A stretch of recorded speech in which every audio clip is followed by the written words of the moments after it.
السلام علیکم ورحمۃ اللہ وبرکاتہ۔ الحمد للہ رب العالمین والعاقبۃ للمتقین والصلاۃ والسلام علی سید المرسلین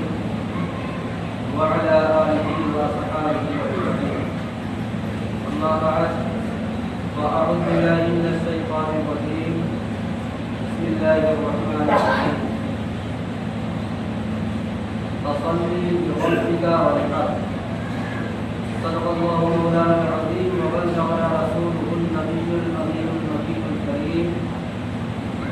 ونحن على ذلك من الشاهدین والشاکرین والحمد للہ رب العالمین۔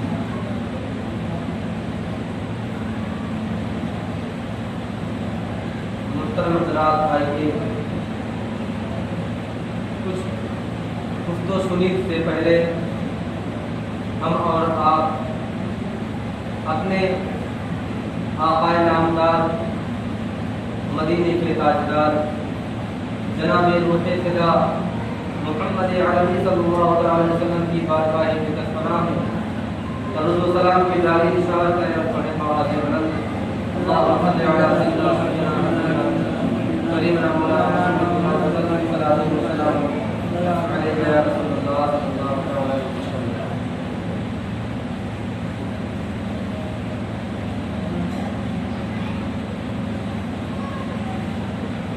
یہ مہینہ جو چل رہا ہے وہ عربی سال کا سب سے آخری مہینہ اور ایک متبرک اور فضیلت والا مہینہ ہے۔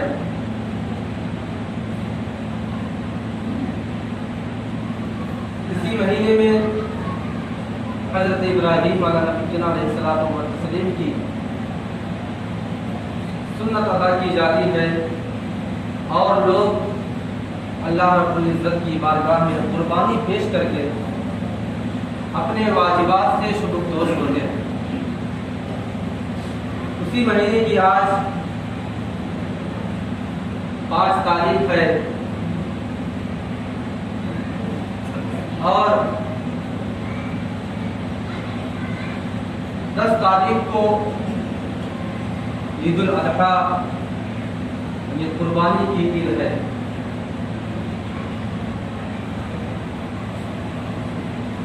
محترم حضرات، قربانی کی بہت سی فضیلتیں اور اس کی بہت سی برکتیں ہیں۔ اگر مومن بندہ، اگر کوئی مسلمان خلوص الہیت کے ساتھ اللہ تبارک و تعالیٰ کی خوشنودی کے لیے اگر اللہ کی راہ میں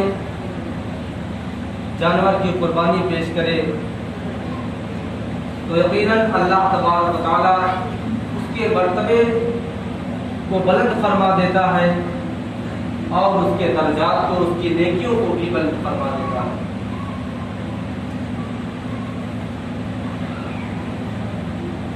اور اس بات پر رہتی ہے کہ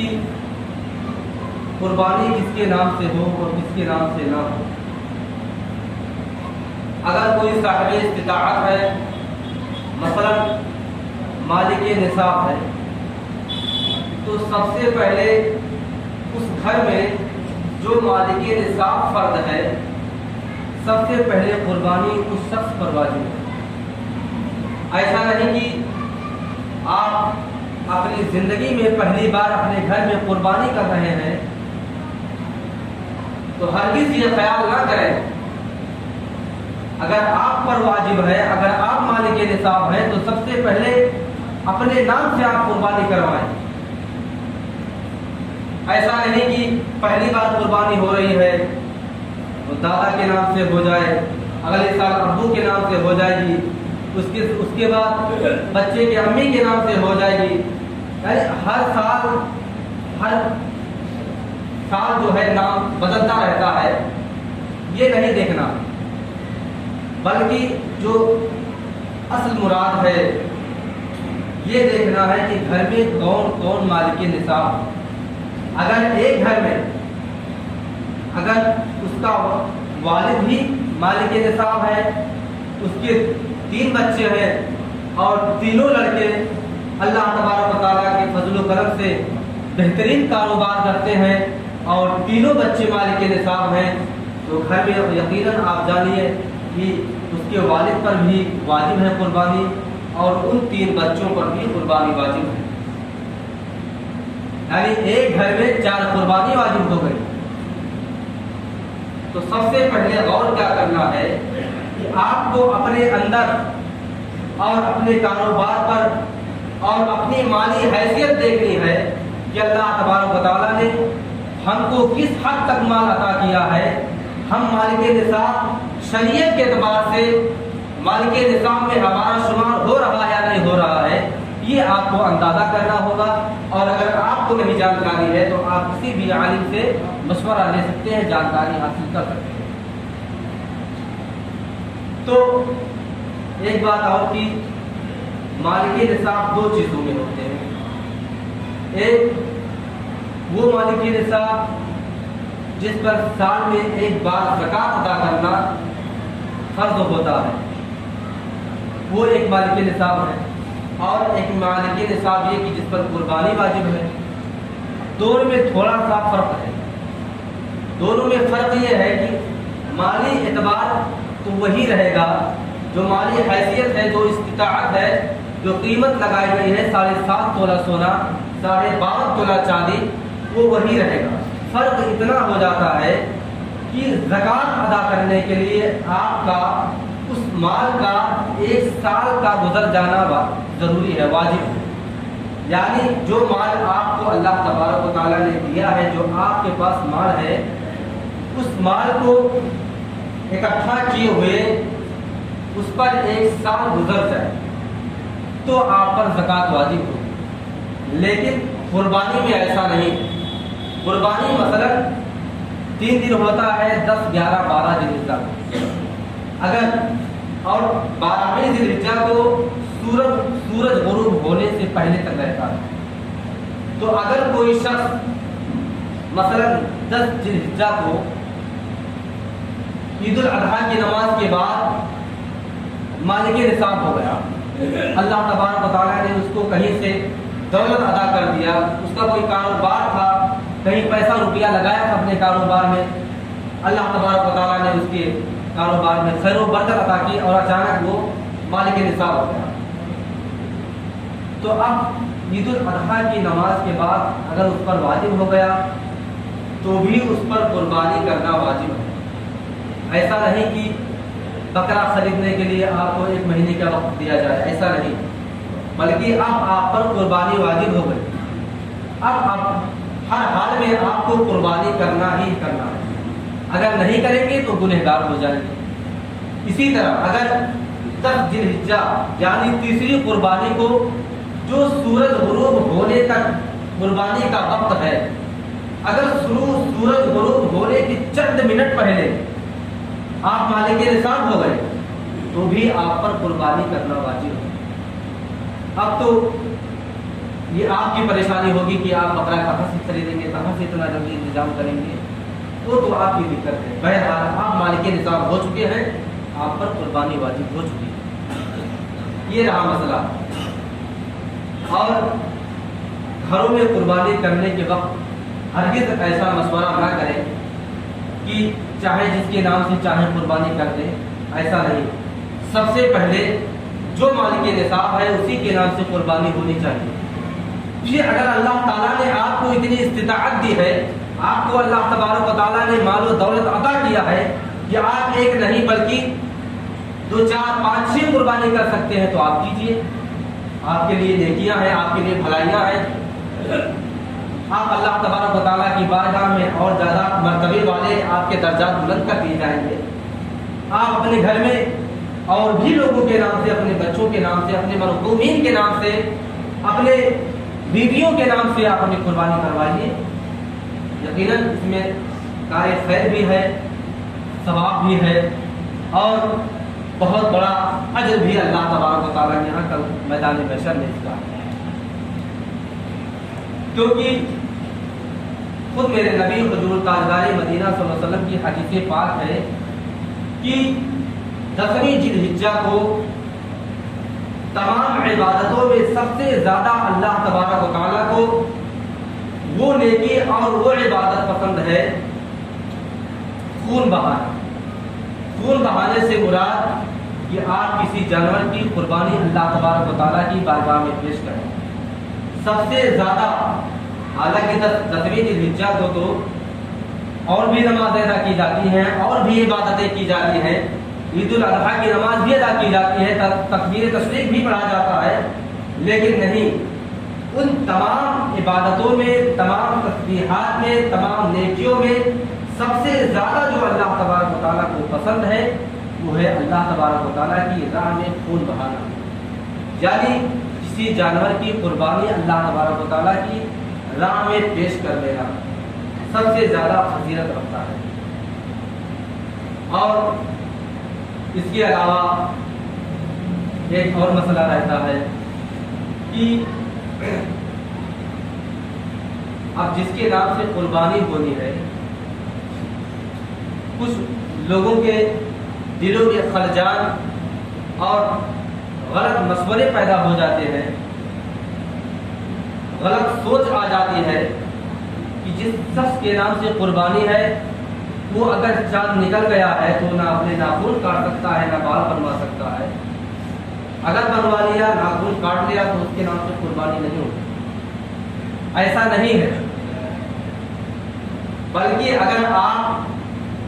اس چیز پر قادر ہیں، آپ نے پہلے اس کا غور کر لیا ہے، آپ کے نام سے قربانی ہو یا نہ ہو، جس کے نام سے قربانی ہونی ہے وہ بھی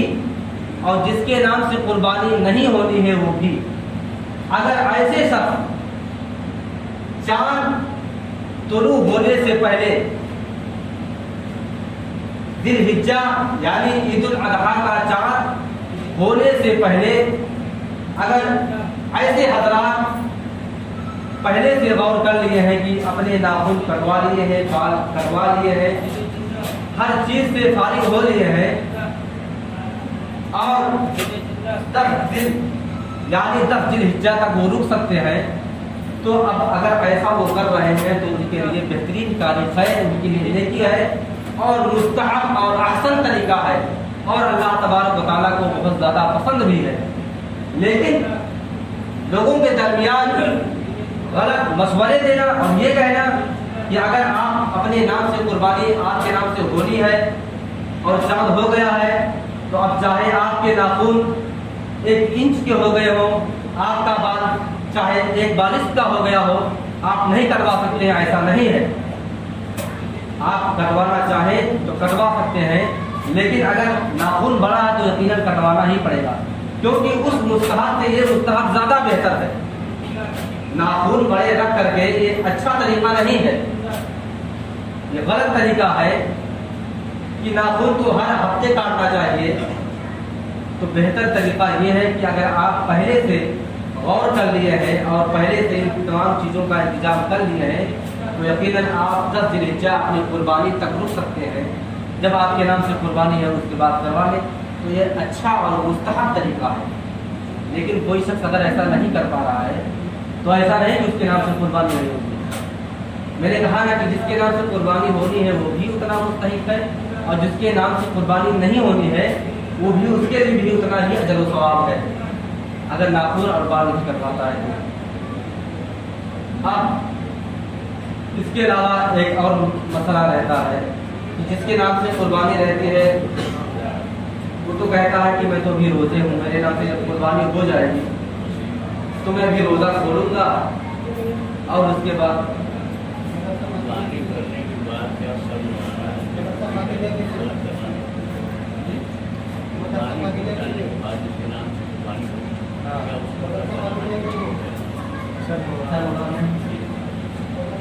ایسا نہیں، وہ تو جو حج کرنے جاتے ہیں ان کے لیے دوسرا مسئلہ ہے، جو ہاں وہی کہہ رہے ہیں، جو حج کرنے جاتے ہیں وہ تو وہ منگوا دیں، ہاں، لیکن یہاں کے لیے ایسا نہیں ہے۔ یہاں اگر آپ چاہیں، اگر آپ کا بال زیادہ بڑا نہیں ہے، ناخن زیادہ بڑے نہیں ہیں